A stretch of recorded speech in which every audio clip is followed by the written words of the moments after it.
Hello ladies, my name is Roberto Racanelli and I would like to personally introduce myself to you all as the new American couture designer.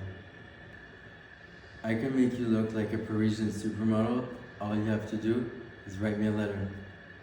My aunt always told me that I grew up surrounded by only fashion people and that's why I'm the way I am, and I'm very thankful for that. And she owns a very iconic boutique in Montreal called Rix Rax, and her name is Juliette Trolio. She's a stylist and a dressmaking supply and hat making supply specialized boutique in Montreal. And thanks to her, I'm very creative and artistic, and I'm the designer that I am today. Hey guys, I'm here with the Hollywood Times and I have an exclusive with Roberto Racanelli, and he is from Montreal, right? Yeah, Where are you from? I'm from Montreal, Canada. And where were you born? So I was born in Montreal, Canada, in Quebec. And how many languages do you speak? I speak 2 languages. My first language is French and my second is English. Nice. And explain to me, how did you get into fashion? So I was basically born into a world of fashion because my Italian grandparents were in the fabric district and my grandmothers were seamstresses, and my aunt, she has an iconic dressmaking supply store and hat making supply store in Montreal that all the fashion people and all the dressmakers and costume designers go to get their trimmings and buttons and feathers and everything you need to create a garment. And so that was my treasure box ever since I was a kid. How old were you when you started working for your aunt? So I started playing at my aunt's store ever since I was born, basically, like with all the trimmings and feathers and buttons and all that kind of stuff, and the fashion magazines, the L'Officiel, that was the haute couture magazines that she would always have on the countertops.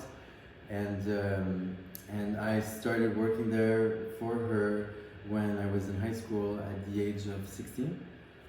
And I was working back and forth with her for probably around 11 years, so I know a lot about trimmings and ribbons and buttons and all there is to do to make garments. Nice.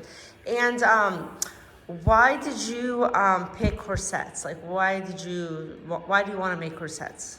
So for me, corsets, it's the garment that is the most feminine, you know, and it's the one that is basically, it's the secret to haute couture, of like all these dresses that hold perfectly and always give like the girl every move she makes into a perfect pose. So that like structures the whole dress and the whole shape of the girl's body, so that whether like any movement or pose that she makes, like she's always ready for a picture. What do you think your signature style is? Like, every stylist has their own like signature. Like, what do you think your signature style is? I would say my style is definitely something that is very feminine, that represents like the woman that I dress, you know, and the women that inspire me, you know. Do you have different women that inspire you, or do you just have 1 or 2 women that inspire you? I know you talk about your aunt, Juliette, yeah. And her full name and first name is Juliette. Yeah, my aunt's name is Juliette Trolio. Okay, and the name of her store is? So my aunt's name is Juliette Trolio, and the name of her store is Rix Rax in Montreal. It's an iconic dressmaking supply and hat making supply store. And I know that you have a sister who's a doctor, and yes, you get a lot of inspiration from her, and you know, yes, you use her as, is she your muse? Of course, she's been my muse since I was born, you know. And well, she's so lucky to have a brother that, you know. Yeah, I mean, I was drawing dresses since I was 4 years old, and I was basically, you know, using fabrics and ribbons and making dresses on my sister with like knots and bows, you know.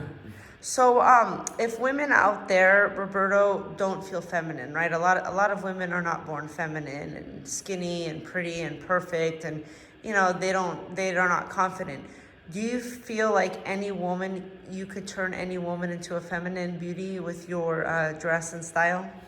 I don't think it's changing a woman into becoming feminine. I think, like, you know, whether a woman is feminine or masculine, It's just about bringing out the character and the confidence and the attitude that she wants, you know what I'm saying?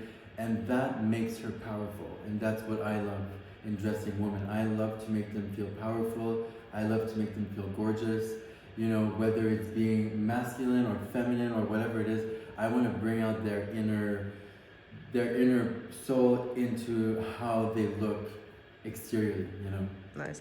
So, Roberto, if women want to contact you, Instagram, email, what's the best way to write you a letter? I know you're a gentleman and you're old-fashioned, you're very romantic. You want letters. Roberto wants letters. In the mail, yeah. Yeah. But sealed with a kiss, of course. But yeah, you can email me at houseofracanelli@gmail.com, or you can find me on Instagram at House of Racanelli and on Facebook at Roberto Racanelli. Well, I would just like to say thank you very much for doing an interview with the Hollywood Times.